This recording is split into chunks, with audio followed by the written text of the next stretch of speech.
It's a pleasure having you on SaharaTv Thank again, you. Barrister. Thank you. The president recently came back from another medical trip in the United Kingdom. This happened in the midst of ongoing strike by health workers in the country.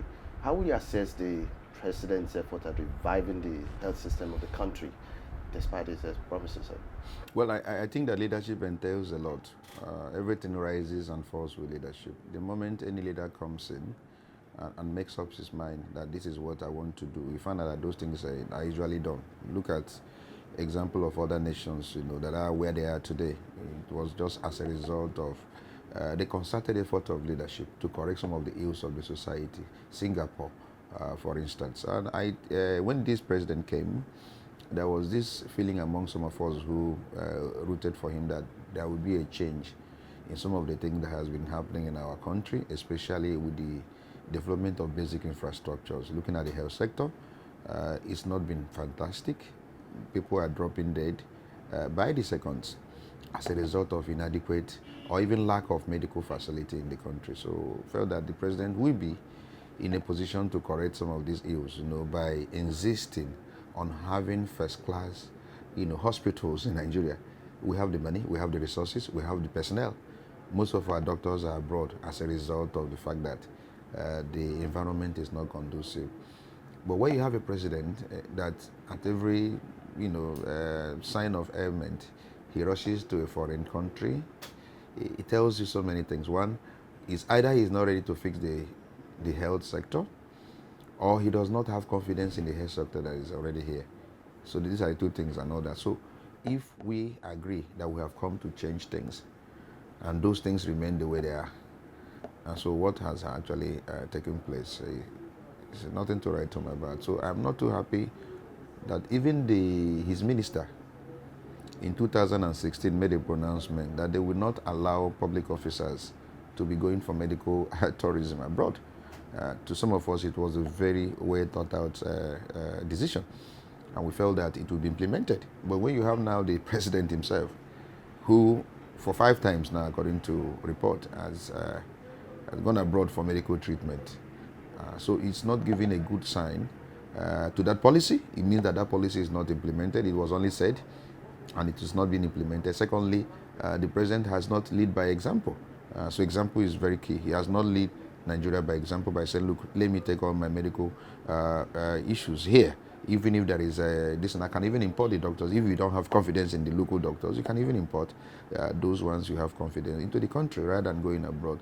So for many presidents of the world that I know who believe in their country, who believe in the resources of their country, who have confidence in their country, I don't see any of them going abroad for medical treatment. I mean, talk about nation of Israel, talk about even South Africa. I mean, Mandela and all that. He died in South Africa and all that. So he's not a good example. This president in this regard has not lived up to expectation. And I think his advisors should be able to tell him that what he stood for, what he represents, is not what we are viewing him now in the light of this. I mean, this medical issue, I'm not too happy about it, and I think that something should be done in that regard. Away from the president's medical issues, there's been an unending feud between the Senate and the Police Inspector General over the IGs appearing at the chambers, the Senate chambers. Let's get your legal perspective. Is the Inspector General mandated to appear in person? Yeah, as a public officer, under the law, if he's being required by an arm of government under the Legislative Assembly, if they demand, especially in the course of his duty, and they need certain explanation to aid in making law or making policies, announcement or statement or clarification, in order, to carry out their responsibility, because they have an oversight function. Nigerian police force is under a ministry, and then he is the Inspector General, that is the chief police officer today in Nigeria, and he was appointed actually by the president, and they asked him to appear. Well, if he is not going to appear in person and he's tied down due to official responsibility, he can send a representative who will go and get a date, because he will look at his area. So look, I will not be available today, but I will be available in 2 weeks' time or in 3 weeks' time, and then give them a specific date, because it is him that they want actually to come and explain certain thing that has to do with security situation in the country, or whatever reason they were inviting him. But he has not done that. 3 times they invited him, 3 times he snubbed them by sending a representative. Now, by sending a representative, it means that he agrees that he can be invited by the Senate. So there is no argument. He has even gone to court to challenge the validity of the invitation, alleging that his fundamental right has been infringed upon by that invitation. Exactly. And the court told him bluntly, no, that you are wrong. If they invite you, they have a right under certain sections of the Constitution to do. So he has a court order, a valid court order, that asks him that he should appear. And so if he has no reason to appear, because of engagement, he can give them a date. But in all those 3 instances, I didn't hear that deputy or representative liaison and the discussing with the Senate as to the time that the man will be available. So constitutionally, he ought to appear in person to answer to certain queries from the Senate, irrespective of the personnel, irrespective of the persons, irrespective of the deficiencies of those people we consider as senators. We have issues with them. I have told people that I have even gone to court. I have taken the National Assembly to court with regard to the bogus salaries and allowances. But that will not in any way make me to encourage disrespect and desecration of the institution like National Assembly. We are destroying our democracy if we encourage such a practice. Now, Barrister, the big question that most Nigerians are on the minds of most Nigerians are, what is the legal penalty for contempt of the Senate in this regard? Now we are operating a different system of government. This is presidential system. It's different from parliamentary. In parliamentary, you can pass a vote of no confidence on a public officer. That can even lead to the sack of that government. If vote of no confidence is passed on a minister, it can lead to his sack. And if on the government, it can even lead to the sack of the entire government machinery. But in presidential system, the president is very powerful. Everything lies and falls and rises with the president. Now, you can pass all the resolutions which you want to and make a recommendation. It's clearly, if the president is at peace with that recommendation, he can go ahead and fire that person that he has appointed. But if he's clearly at peace or he's satisfied with the output of the person he has appointed, he can retain him. So your resolutions notwithstanding, the president can go ahead and rubbish whatever resolution you have passed and retain the person that you have said you have no confidence on. So it's a presidential system. But how much damage will this do to our democratic system if this is perpetuated? Yeah, the point is that it is the people that operate democratic norms, or the system, that can destroy the system, that can also uphold the system. And remember when President Obama, the former president of America, came to Ghana, and he was mentioning issue of respect and building strong institutions. Those things reverberate. They make so much meaning that for any country to develop, for any country to be where they're supposed to be, we must begin to respect our institutions. The judiciary must be respected, the executive must be respected, the legislature must be respected. All the institutions you have in the country must be respected. They must build strong institutions.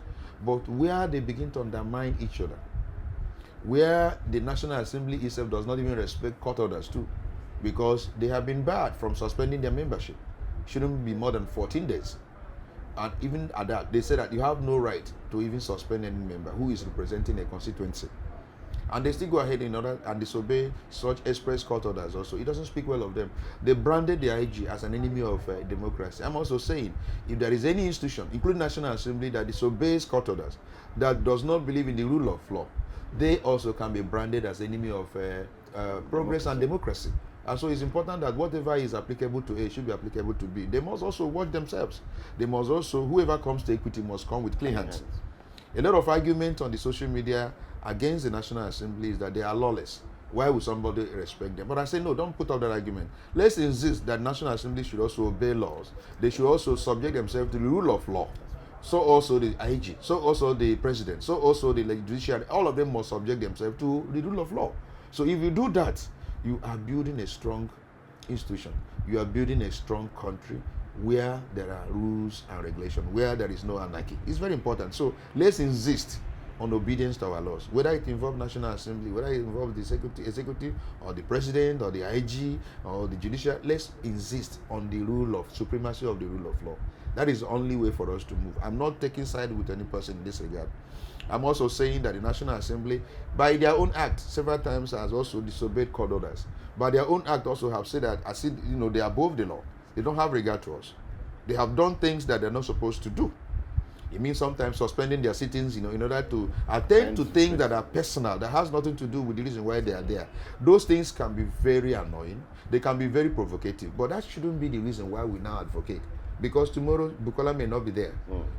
Dino may not be there. You now have people who are doing it. But because of a dangerous precedent you have set, it becomes difficult for you now to erase it. So let's insist on the procedure that is normal in accordance with the law to be applied in every situation. That is my take in all that, sir. Finally, 2019 president elections are just around the corner, so to say. And a lot of young candidates are joining the fray. What's your view about the chances of this? For example, the president, Omoyele Sowore, is also jostling for the presidency. Presidential, yes. I mean, how will you assess are Nigerians ready to take back power from the ruling elite? Yeah, it's a very vital question, very important question, and I must be very careful and then try as much as possible to exclude sentiment in analyzing this issue. I am totally in favor of vibrant young men who have understanding and who are patriotic to take over the reins of government. But we are not going to base the issue of taking over government based on age only. Because if you talk about age, Gawan was a president was head of state of this country at the age of 30, in the 30s or 29 or whatever. Exactly. The same thing with some of the head, even Obasanjo himself in his earlier coming. They were younger. But where did they lead us to? Even at their young age and all that, where did they take us to? So it's not about issue of young age. We have so many governors who are so young, less than 50, who have occupied the executive position in their states and all that. Go and watch out all those states and what did they achieve in the end, despite their young age, despite the fact, they were not too old. So it's not about age. Age has, something to do one way or the other in terms of agility, in terms of strength, in terms of health. But if you base it based upon age only in order to bring somebody who has no clear idea of what governance is all about, who is not patriotic enough, who has no antecedent, you will come there as a young man and then mess up the system because you have handed over power to somebody who has no reason to be there. So issue of young, after all, Trump is in his 70s. I tell you, no matter how you look at Trump, from all his, despite all his deficiencies and mistakes, but the man today is trying to satisfy his electoral promise, what he made to Americans, that is American first. And everything he does is American first. And he's doing something that, is moving American one way or the other forward. No matter how, but he's older person. Somebody today in Malaysia, I don't know, in his 90s, have been elected as a president. They know the man has antecedent. They know what the man has done, even in his age. They know that when he comes, he's going to change, Malaysia. He has done something before, despite his age. So it's not issue of age now strictly. We must take age, yes, but that age must have a qualification. He must have something to offer. If he doesn't have anything to offer, we're not going to hand over power to a young man, all because he's a young man or a young woman. There are things that have to go with the issue of that age. Oh, he has zeal. He has understanding. He can run a country like Nigeria that is very complex. Nigeria is a complex country. Yes. So you have to have understanding.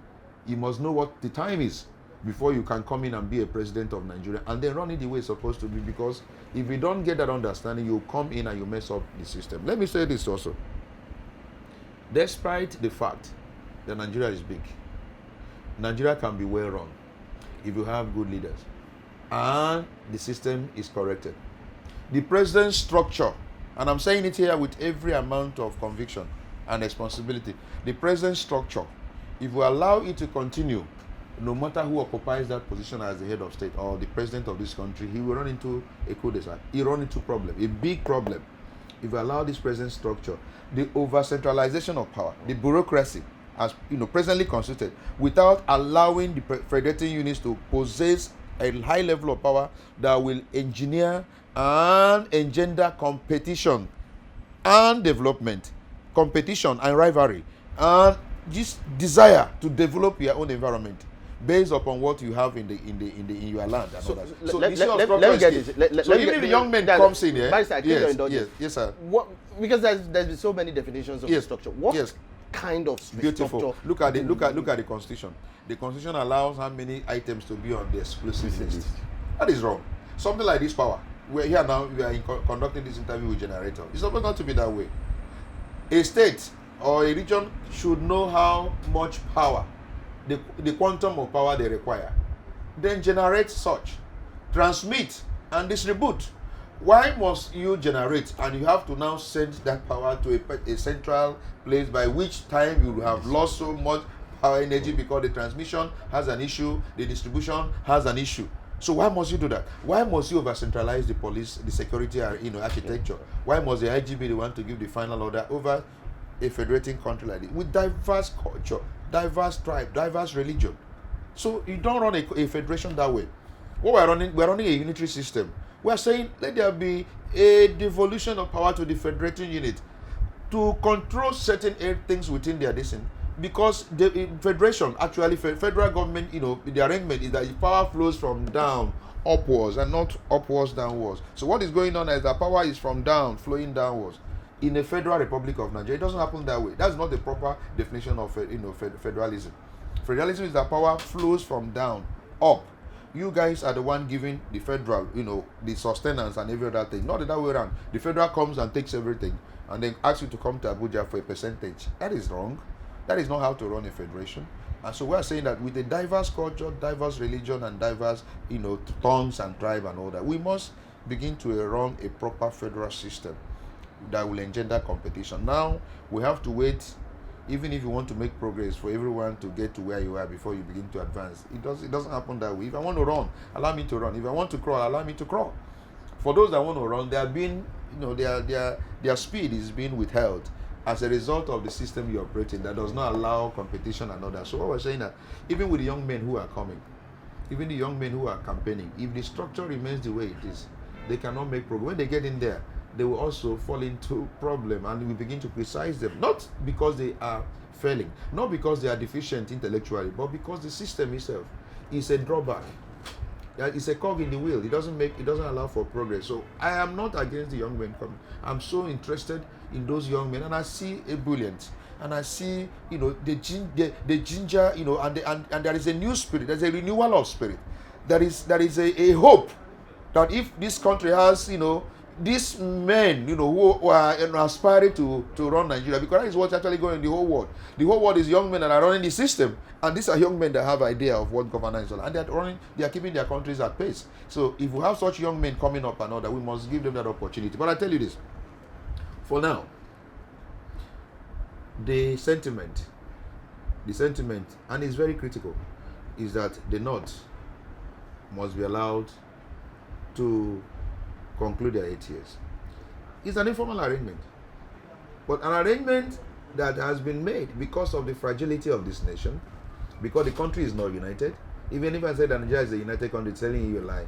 That the country is very fragile, and in a fragile nation, there are some characteristics that are very inherent in it. So you must take that into cognizance. If you don't, it runs into a problem. When President Jonathan ran for presidency, after he has completed the tenure of President Yar'Adua, our thought that time is for him to allow the North to complete their 8 years so that power can come back to the South. There wouldn't have been so much problem. But President Jonathan decided to run. Why? Because people like President Obasanjo encouraged him, Jonathan run. And he ran. And they told him that they would make his government ungovernable. And they did. He couldn't achieve much because of what was said. He could not make any progress. Are you following me? So now that President Buhari has come in, the proper thing is to also allow the North to take their 8 years. And whoever is bringing a presidential candidate now that is not from the North may run into a problem. Because even the South themselves, we want a situation where the North will complete their tenure. Let power now comes back to South. And they now decide where naturally should go to Southeast. if Southeast people are still part of this country, in quote, if they are supposed to be, and all that, they're supposed to go to East. So we must allow that, to complete, not to bring any bigger problem again in future, because we are fragile. That is my take.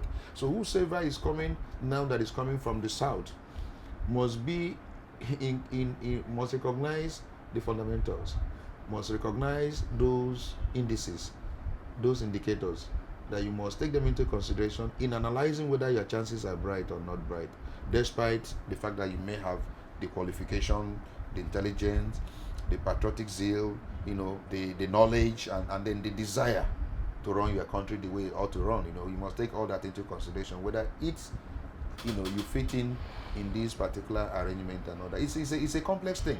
But so many people would not agree. But some people also will see the sense and wisdom in what I'm saying.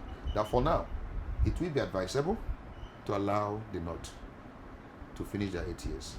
And if you do that, power will return back to South. We need peace.